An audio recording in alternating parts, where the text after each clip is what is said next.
I'll give you a little bit of an illustration. I won't have to tell you the whole story. But I was years ago. We were getting ready to fly. We had been away for some programs, and we were taking off from the from Johannesburg. So all the time as the hours due and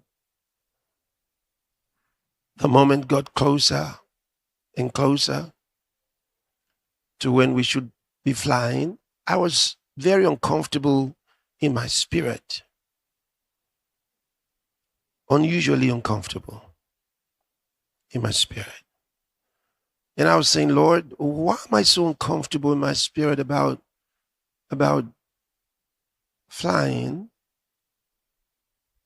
today? Do I cancel the flight? Do I reschedule? Uh, why? What's happening? And every now and then I will sneak away to go pray. Pray. Just wasn't sure. So I thought, is something wrong with the weather? Now, weather in Johannesburg was beautiful, and there were no expectations of anything unusual. Weather was beautiful. So I thought maybe there's a problem over in Lagos. And for the first time, I had to, get on my device and try to find out what the weather was in Lagos by the time we should be landing. I thought maybe there's a problem over there. Is the weather bad? Something wrong? I checked, nothing unusual. So I prayed again. So while I was still on my knees and talking to the Lord, He responded in an interesting way. First, He gave me an instruction to go earlier than scheduled. So not like you arrive at your time and move even later, but earlier. So that was one. Then he said something interesting, and that's the reason I'm giving you this story in the first place. He said, this is one flight in which you're going to be praying a lot. I said, praying a lot. So should I cancel then? He says, no. You go. And I'm going to be praying a lot about this flight, in this flight. Yes. I didn't know what that meant. So I told everybody, we're moving, no lateness. Make sure we're there earlier.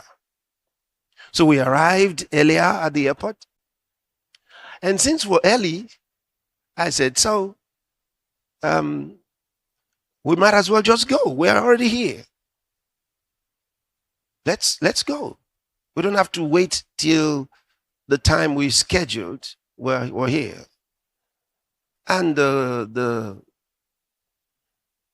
captain was ready, and they said, oh, good, we go. Now, as we were moving to the plane, there was this unusual breeze. But, I didn't think anything serious. Just hurry and get in the plane anyway. So we got in the plane. Fasten your seatbelts. The moment the plane got off, once the wheels were off the ground, the wind collected it. And the next thing we knew was vroom to the side. We're supposed to be going like this, but the plane goes like this. And then carried up. And it was like paper in the air. Sideways, to the left, then to the right, then up, then down. And these guys were revving you could hear the sound of the plane struggling in the wind. I got it now. No wonder he said you're going to be praying. Of course, we let out powerful tongues. Reverend Tom was there, Reverend Ray, Evangelist Dr. Eddie Owase.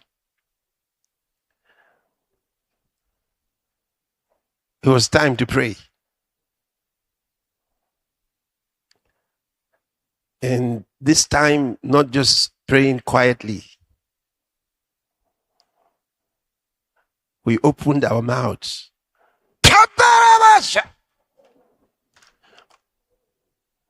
Talking to the wind, talking to the plane, talking to whatever was out there. You have to hear us now.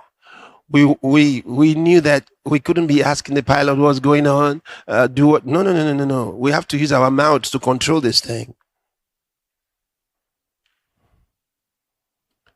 But it wasn't going to be for just 1 minute. This was on for quite a while.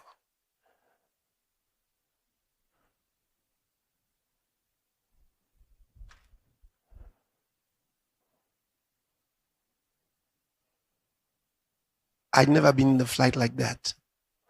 The pilots themselves had never been in a flight like that.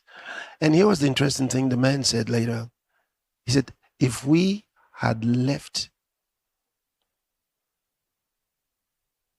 later than we did, he said, we would have not been able to leave the South African airspace. It was so bad. The weather was terrible. And then they said they hadn't had such a weather for 90 years. 90 years.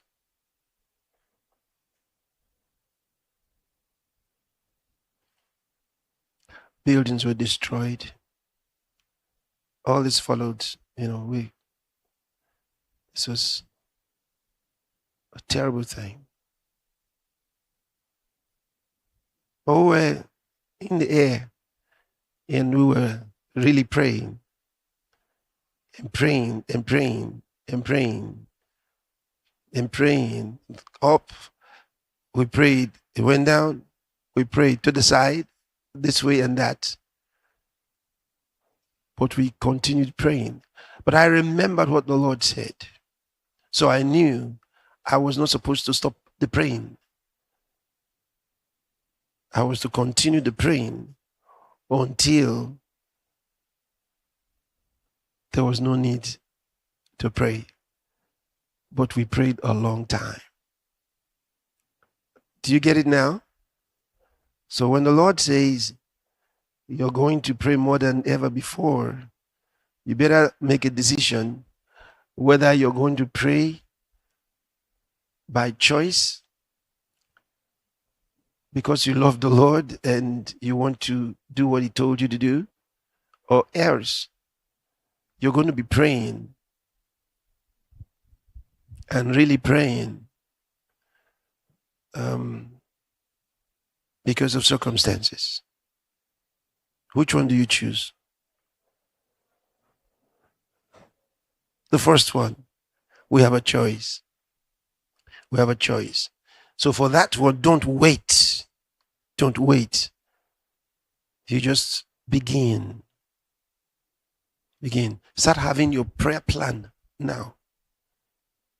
Okay? So in 2026, you're going to pray more than before. Start having your prayer plan. Don't be pushed by circumstances into prayer. Make the decision. Because the Lord told us already, men ought always to pray and not to faint. Agreed? Okay.